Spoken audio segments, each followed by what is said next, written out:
রাসূলুল্লাহ সাল্লাল্লাহু আলাইহি ওয়াসাল্লাম বলেন, মা আসররা মান ইস্তাগফার, যে ব্যক্তি বারবার ইস্তেগফার করে, ক্ষমা প্রার্থনা করে, তওবা করে, সে ধারাবাহিক গুনাহগার না। ওয়ালাউ, যদি প্রতিদিন একদিনে 70 বারও যদি তওবা করে, 70 বার গুনাহ হয়ে গেছে, 70 বার তওবা করছে, তো আল্লাহ নবী বলেন আল্লাহ সেই 70 বারের গুনাহটাও আল্লাহ মাফ করবে। কিন্তু শর্ত হলো প্রতিবারই বলতে হবে দিল থেকে, দিল থেকে, আসলেই ছেড়ে দেওয়ার নিয়তে। মানে আসলেই ছেড়ে দেওয়ার নিয়তে আপনি বলছেন কিনা এটা আর কেউ না বুঝুক, আল্লাহ তো বুঝবে, আল্লাহ তো বুঝবে। এই জন্য তওবা বড় বরকত নয়। কেউ যদি তওবা করে নগদ, তাহলে একটা লোক মনে করেন যে আজকে 1 বছর যাবত বিড়ি সিগারেট খায়, এই লোকটা এবার সিদ্ধান্ত নিল না আমি খাবোই না। দেখা গেছে এ কথার উপরে 15 দিন টিক্কা রয়েছে, কিন্তু এরপরে আবার শুরু করে, হোক না 15 দিনের লাভ না, আমার কথা কয় না, 15 দিনের লাভ আছে না? হ্যাঁ, আরেকবার সিদ্ধান্ত নিলে আরেকবার আবার কমে আইব, এমনি এমনি এক সময় ছাড়িয়েই দিবে সে। তওবার মধ্যে একটা শক্তি আছে, পাওয়ার আছে। এই জন্য হযরত বলেন গুনাহ যতই হোক তওবা করুন। আরো সুন্দর কথা আছে, খুলনার হযরত বলেন গুনাহ যদি হয় মিনিটে মিনিটে, তওবা করুন সেকেন্ডে সেকেন্ডে। গুনাহ যদি হয় মিনিটে মিনিটে, তওবা করুন কি? তওবা করতে দেরি করবেন না। আল্লাহ যদি, মানুষ যদি কয় তুই তো বেহাই আয় বেড়া, কি তওবা তোর বেটা, তোর কবার তওবা, তুই প্রত্যেকবারে তো প্রতিদিন 2 দিন পর পরে তুই যে সেই না। আল্লাহ বলে বান্দা মানুষে কোক, আমি তো কই না, আমি তো কিছু বলি নাই, আমি তো বলি নাই তোমারে, তুমি তওবা করো বলছি, আবার করো, আবার করো, আবার ছেড়ে দাও, আবার ছেড়ে দাও, আবার ছেড়ে দাও, আবার ছেড়ে দাও। আমরা এটা দরকারি একটা কথা মনে রাখবেন সবাই। আজকে আমি একেবারে আমরা চোখের সামনে সবাই এখন আন্তরিকতা নিয়ে আছি, এই জন্য বলতেছি, কথাটা বোঝেন। একজন মুসলমান, একজন মুমিন, যেই কোনো মুমিন নবীরা ছাড়া তার দ্বারা গুনাহ হওয়া স্বাভাবিক, গুনাহ হওয়া আদাত। হাকিমুল উম্মত মুজাদ্দিদুল মিল্লাত হযরত মাওলানা শাহ আশরাফ আলী থানভী রাহমাতুল্লাহ আলাইহি কথা বলছে যে গুনাহ হওয়া মুমিনের দ্বারা স্বাভাবিক, আদাত, এটা হবেই তার। কিন্তু অস্বাভাবিক কোনটা? অস্বাভাবিক হলো মুমিন হওয়ার পরেও, মুসলমান পরিচয় দেওয়ার পরেও গুনার উপরে জমে থাকা, এটা অস্বাভাবিক। আমার কথা বুঝেন নাই? আপনি একজন মুসলমান, আপনি মিথ্যা কথার উপরে এতদিন কেমনে রইয়া গেছেন, না এটা ঠিক না, এটা একটা অস্বাভাবিক কথা। আপনি মুসলমান না, আপনি চুরির রূপে কেমনে যে এতদিন বইয়া রয়েছে, আপনি নারী দেখা, এটা কেমনে, এটা হয় না। এই জন্য আমি অনেক সময় বলি যে একটা ঘরে আজকে 20 বছর টেলিভিশন চলে এক তালে, 10 বছর ধরে ছেলে মেয়ে বউ বাচ্চা টেলিভিশন দেখে, নাচ গান নর্তকীর ছবি, জিনা ব্যভিচার। আর এই যে ঘরের বেড়াটা, যে বেড়া ঘরের অভিভাবক, এ বেড়া মাতেও না, মোতেও না, লড়েও না, হাসেও না, এটা একটা অপদার্থ ছাড়া আর কিচ্ছু। এটা কোনো ব্যাড হইতো না, ব্যাড হইতে যাতো না। এটা পায়জামাও না, হাফ প্যানও না, ফুল প্যানও না, এটা মারু হাফ প্যানও না, এটা কোনো ব্যাড হইতে যাতে না। কথা বুঝি না? এটা কোনো মুসলমানের কোনো পরিচয় হইতে পারে না, এতে কোনো প্লাস্টিকে না, এটা কোনো, এটা একেবারেই অকর্মণ্য মানুষ। কারণ আমি গুনাহ হয়ে যাওয়া এটা স্বাভাবিক, কিন্তু লাগাতার গুনাহটাকে আমার জিন্দেগি বানায় নেওয়া এটা অস্বাভাবিক। এটা মুমিনের পরিচয় হইতে, মুমিন এমন হয় না। বা আপনি 30 বছর মিথ্যা কথা বলতে পারেন না, আপনি যে 20 বছর ধরে সুদের ব্যবসা, না এটা মুসলমানের করতে পারে না, তার ভিতরে মুসলমানের কিচ্ছু নাই।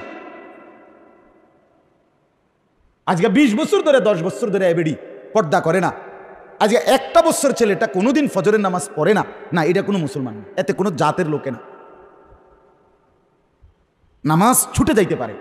কথা বোঝেন না? আজ আমার যেমন আমি কখনো কখনো এমন হয় যে আমি এমনভাবে শুইছি আইসা বাসায়, 3টা মোবাইল আমার অ্যালার্মের জন্য। আমার একটা মোবাইল এখানে আছে পকেটে, একটা আছে আমার বিবির কাছে চায়না মোবাইল, এটা অনেক আওয়াজ, পিছনে পুরাটাই স্পিকার বড়। এরপরে আমার আবার অ্যালার্ম ঘড়ি আছে, খুব আওয়াজ করে, এটা মানে ঘন্টা ফিটার মতো। 3টা দেওয়ার পর আমি এতটা গভীর ঘুমে, অনেক সময় 4টা বাজে আইসা ঘুমাইলাম। তো আমি অনেক সময় এমন হয় যে জামাত, আমি ঠিক চোখ মেলছি, দৌড়াইয়া উজু করে গিয়া জামাত ছুটে গেছে। হ্যাঁ, এটা তো হইতেই পারে, কিন্তু এটা কি এই লেগে প্রতিদিন হইতেইব? তো 3 মাসে, 6 মাসে, 1 মাসে কখনো এটা হয়ে গেছে, আজকে জামাত ছুটে গেছে, তো এটা তো হতে, এটা আমারও হবে, আপনারও হবে, হইতে পারে। কিন্তু লাগাতার 1 বছর, লাগাতার আজকে 2 বছর লাগাতার আপনি কোনো দিনে ফজরের নামাজ পড়ে না, এটা মানুষের তো জাত না, এটা কিটা এটা তো একেবারেই অপদার্থ। এই ছেলেটা তো একদম অপদার্থ, বিশ্বাস করে, এটা কোনো কামের বেড়াইতে না। এরে দিয়ে কিচ্ছু হবে না, এই বাতখানা ছাড়া আর হোতা ছাড়া, মানুষের বেডি সাউন্ড ছাড়া এতেরি দিয়ে কোনো কাম হতো না। এই আমাদের ছেলে পেলেদের সমস্যা কোথায়? আমাদের গুনাহ তো হতেই হবেই। আরে নবীজি বলছে, উম্মত যদি তোমাদের গুনাহ না হতো তাহলে আল্লাহ তোমগরে ধ্বংস করিয়া নতুন জাতি বানাইতেন, যারা গুনাহ করত, গুনাহ হইতো যাদের দ্বারা, তওবা করতো আর আল্লাহ মাফ করত। এটা হাদিস। তার মানে গুনাহ হওয়াটা কি স্বাভাবিক, কিন্তু গুনার উপরে টিকে থাকা, মজবুত হইয়া থাকা, এটা অস্বাভাবিক। এটা মুসলমানের পরিচয়। মুসলমান তারে বলে না। এটা শক্ত করে কইতেছি, এটা বুঝতে শিখেন, ভাবতে শিখেন। এটা রাগ হইয়েন না ভাই, রাগ হইয়েন না। একজন মুসলমান আমনে কত বছর ধরে দাড়ি কাটেন, আপনি কি লেগে? ঘটনাটা কি? আপনার 10 বছরে একবার আপনার বিবেক আইলো না কেন এটা গুনাহ? ওমা এটা কি? তা এটা আপনি কেমন জাতের মুসলমান হলে? এত শক্ত হইয়া গেলেন কেন আপনি? কেন বলেন? আপনি কোনোদিনই 6 মাসে 9 মাসে 1 বছর লাগাতার হয়ে গেছে আপনি 5 ওয়াক্ত নামাজ পড়েনি না, আপনি এত শক্ত হয়ে গেলেন কোন বুঝে? এই স্কুলে পড়ছেন দেখে নাকি? ওই ছেলেরা বলো বাবা, তোমরা তুমি স্কুলে পড়ছো দেখে এটা বুঝা ফেলছো নাকি? তুমি কলেজে পড়ো দেখে এটা বুঝছো না যে তোমারে 5 ওয়াক্ত নামাজ পড়তে হয় না? তুমি শুধু শুক্রবার দিন জুমার নামাজ পড়লেই চলে, এটারে মুসলমান বলে? এটা তুমি কোনোদিন কোনো আলেম অথবা তোমার স্কুলের মাস্টাররে জিগাও না, বলে স্যার আমনে কোন সাই কদ্দুর শুধু শুক্রবারে নামাজ পড়লে তারে মুসলমান কয়নি? কথা বুঝো নাই আমার? তুমি স্কুলে পড়ো না, আমার মানা তো নাই। তুমি বাংলা, অঙ্ক, ইংরেজি শিখো, অসুবিধা কি? পদার্থবিজ্ঞান, জীববিজ্ঞান শিখো না, সমস্যা কি? তা আমি তো দাখিল পাস করছি সায়েন্স থেকে, বিজ্ঞান বিভাগ থেকে, এসএসসি পাস করছি, সারা বাংলাদেশে ফার্স্ট হয়েছে, পুরা বাংলাদেশে সর্বোচ্চ নাম্বার পাই। কথা বুঝছেন না? আমি ভিক্টোরিয়া কলেজে মাস্টার্স পরীক্ষা দিছি যে সময়, সেই সময় টিচার হল গার্ড মনে 50 বার আমার খাতা শুধু ছাইয়ে গেছে যে হুজুরি লেখে কি। আলহামদুলিল্লাহ। তাইলে আমার বলার উদ্দেশ্য হইল, আমি কলেজে পড়ছি, কওমি মাদ্রাসায় পড়ছি, আলিয়া মাদ্রাসায় পড়ছি, তাই বলে নামাজ ছেড়ে দিতে হবে? এটা কি কথা ভাইয়া? তাই বলে হালাল ছেড়ে দিতে হবে? তাই বলে সারাদিন নারী নিয়ে পড়ে থাকতে হবে?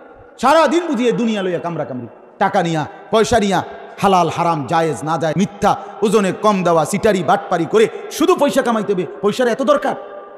ছি ছি ছি ছি। আহা, কি নিশ্চয়তা আছে আমাদের জানমালের? 20 লক্ষ মুসলমানের গাজা, যে ফিলিস্তিনের যে অঞ্চলে ইসরায়েলের বেঈমানরা হামলা করছে প্রতিদিন, প্রতি মুহূর্তে, 20 লক্ষ মুসলমানের ঘর বাড়ি মাটির সাথে সমান করে দিচ্ছে। একজন দুইজন, 20 লক্ষ মুসলমানের বাড়ি ঘর, একটা ভবন, একটি ঘর আর অক্ষত নাই। বলেন বলেন আপনি, আপনার আমলে বুঝলাম আপনি কবরে বাচ্চা গেলেন, আপনার ফুতের সামনে যদি আসে এমন মুসিবত, হইতে পারে না? কথা বলেন না কেন? হইতে পারে না? কিসের উপরে রেখে যাচ্ছেন ছেলেকে? মেয়েটাকে কির উপরে রেখে গেলেন? এই মানুষের বেড়ার রাস্তা রাস্তা ঘুরুই না আর ফলাইনে দেখবো, এই অবস্থার উপরে মেয়েটা রেখে গেলেন। ছেলেটা মোবাইল টিপে এই অবস্থার উপরে রেখে গেলেন। বউ বাচ্চা টেলিভিশন দেখে এই অবস্থার উপরে রেখে গেলেন ঘরটারে। আহা, আস্তাগফিরুল্লাহ। আমি মুসলমান না? আমার জীবনের আলাদা কোনো পরিচয় নাই? বুঝতে শিখি। আমি শুধুই কেবল, আমি আপনারা জানেনও অনেকে, আমি শুধুই গল্প বলার ওয়াজ করি না, ওয়াজের স্টাইল বুঝিও না। আমি বুঝি হলো যে আমার দিলের অস্থিরতা আপনাদের কাছে পেশ কর। আমি একটা অস্থিরতা নিয়ে থাকি, পেরেশানি নিয়ে থাকি, এই জন্য এই কথাটা মনে রাখতে হবে। গুনাহ হবেই। গুনাহ কি কথা কন না? গুনাহ হবেই। আমি এইবারও আমি গত আগস্ট মাসে আমার খুলনার হজরতের কাছে গেছি। খুলনার হজরতের কাছে গিয়ে হজরতকে আমি বলছি, হজরত সর্বোচ্চ চেষ্টা করি রাত, আমি 1 সপ্তাহ হজরতের কাছে ছিলাম আলাদা হজরতের সোহবত। তো বললাম যে হজরত, কোরআন শরীফ নিয়মিত তেলাওয়াত করা আমার এই সময়টা হয়ে ওঠে কম, আমি কি করতে পারি? হজরত আমার কতগুলো ওষুধ, কয়েকটা বিষয় বলছে কি করতে হবে। এই কারণে আলহামদুলিল্লাহ ওনার এই কথা মানছি। এখন কোরআন শরীফ পড়ার অল্প অল্প করে সুযোগ হয়। হজরতকে আমি বলছি, হজরত তাহাজ্জুদ নামাজ পড়তে রাত্রিবেলা আমার কষ্ট হয়, কারণ আমি এতটা পরিশ্রম করে গিয়া আমার শরীরে আর কোনো কি থাকে না, তাল থাকে না। উনি আমারে কয়েকটা উপায় বলছে কি করতে হবে এই জন্য আমাকে। আলহামদুলিল্লাহ ওই পদ্ধতি শোনার কারণে আমার ফায়দা হইতেছে। কথা বুঝছেন না আমার কথা? আমি হজরতকে বলছি, হজরত আমার বিবি এবং আমার মা, আমার ভাই বোন সবার সাথে আমি সুসম্পর্ক রাখতে পারবো, বিবিরও খুশ থাকা, মা বোনও খুশ থাকা, এটার জন্য আমি আরো একটু কার্যকর পরামর্শ আপনার কাছে চাই, কি করতে পারি? হজরত এত সুন্দর আমারে কয়েকটা কথা কইছে, এটার উপরে আমল করে আমি দারুণ লাভবান হয়েছি। ওনাকে আমি বলছি, হজরত আমি চলার পথে এই যে রাস্তাঘাটে চলি, আমার শায়েখ আরিফ বিল্লাহ হাকিমুন নাফস আল্লামা মুফতি মুশতাকুন নবী কাসিমি হুজুর আমারে জোর করে বহুদিন বলছে, এখন আজকে বহুদিন আমি এই আমল করি হজরত। ওনার কথাটা কি, যে সামনের সিটে বসতে, ড্রাইভারের লগে যে সিট, আমি এই সিটে বসি না আমার গাড়িতে, এর পিছনের সিটে বসি, পিছনে সবসময়, সামনের সিটটাতে বসি না। কেন? আমার শায়েখের নিষেধ, আল্লামা মুফতি মুশতাকুন নবী কাসিমি হুজুরের নিষেধ, এটা আমার সাবধান মানা, একদম কোনোভাবেই সামনের সিটে বসবেন। কেন? প্রশ্ন হলো কেন বসবেন না? প্রশ্ন এক নাম্বার কারণ হলো, হজরত বলে যে, হুজুরে বলছে যে এক নাম্বার হলো আপনার নজর হেফাজত থাকবে, ভিন নারীর প্রতি নজর পড়বেন। পিছনের সিটে তো ওই সামনের সিটের একটা আড়াল আছে, কথা বুঝছেন না? কিছুটা হইল নিয়ম। আমি হজরতকে এইবার বললাম, খুলনার হজরতকে, হজরত আমি আরো চাই কোনোভাবেই সর্বোচ্চ যেন নজরকে নিয়ন্ত্রণ করতে পারি, এর জন্য আমি কি করতে পারি? উনি আমার এই ব্যাপারেও কয়েকটা প্রেসক্রিপশন দিছে, কথা বলছে কি করতে হবে। এই 4টা বিষয় আমি এক সপ্তাহ থাইকা ওনার কাছ থেকে আমল বুঝা লইছি এইবার আগস্ট মাসে। আলহামদুলিল্লাহ 4টায় হজরত যা বলছেন তা আমল করে আমি ফায়দা পাইছি।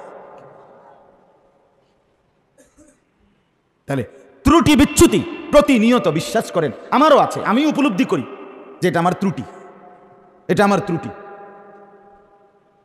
উপলব্ধি করি। মাঝে মাঝে মানুষের আবদারে মাহফিল নিয়ে এই পরিমাণ বিরক্ত করে, মেজাজ কন্ট্রোল রাখা কঠিন হয়ে যায়, মানে আর কুলাইতারি না। কিন্তু এটাও তো আমার ত্রুটি। কোনো মানুষ আমার দ্বারা কষ্ট পায়, কোনো সময় স্যাত উঠে যায়, রাগ উঠে যায়, কথা বুঝছেন না? যেমনি হোক তর্ক করে, মানে তর্ক বলতে মানে হেতের একটা ডেট, এটার ভিতরে দিয়ে হইলো যে জায়গা নাই, হাওলাত করে হইলো, হয়তো জায়গা দিতে হইতে মহব্বত, এটা তো তার ভালোবাসা, সে তো দুশ্মনী করে এটা চাচ্ছে না। কি বলেন? একটা মানুষ একটা মাহফিল চাইছে কি দুশ্মনী করে, কিন্তু আমি তো অনেক সময় মেজাজ কি রাখতে পারি না, কন্ট্রোলে রাখতে পারি না, কারণ অর্গুমা থাকি। কিন্তু এটাও তো আমার ত্রুটি। তো আমি এটা চিন্তা করি যে আমাকে এটার জন্য কি করতে হবে, আমার এটার জন্য আরো নরম হইতে হবে, আরো সবর করতে। আমি জিন্দিগি বাইছা নিছি এটা। আমার ড্রাইভার বেচারা সারা দিন মানুষের সাথে কথা কইতে হয়, সারাটা দিন তার যতক্ষণ মোবাইলটা খোলা থাকে অতক্ষণ এটাতে কল বাজে, সারাটা দিন বেচারা কষ্ট করে। তো আমি বলছি যে এটা আমাদের জিন্দিগি, আমি এটা বাইছা নিছি এই রাস্তা, এখন আমাকে সবর করতেই হবে, হজম করতেই হবে, নাহলে আমি এই রাস্তা ছেড়ে দিই। তো তার আমার কাছে কেউ যাইতো না, বলে আমি ওয়াজে করি না ওনার ভাই, তো মানুষ আর কিনতে হবে আমার কাছে। আমি বন্ধু বলার উদ্দেশ্য হলো গুনাহ হওয়াটা স্বাভাবিক, কিন্তু গুনার উপরে স্বাভাবিক হয়ে যাওয়া, টিকে থাকা লাগাতার, এটা উচিত না, এটা অস্বাভাবিক, এটা মুসলমানের জন্য মুহাল। আমার সুদন্যপুর হজরত আরিফ বিল্লাহ আমার শায়েখ আল্লামা মুফতি মুশতাকুন নবী কাসিমি হুজুর কি বলছে? হুজুর বলছেন যে আপনি ভাবেন যে একটা মুসলমান তার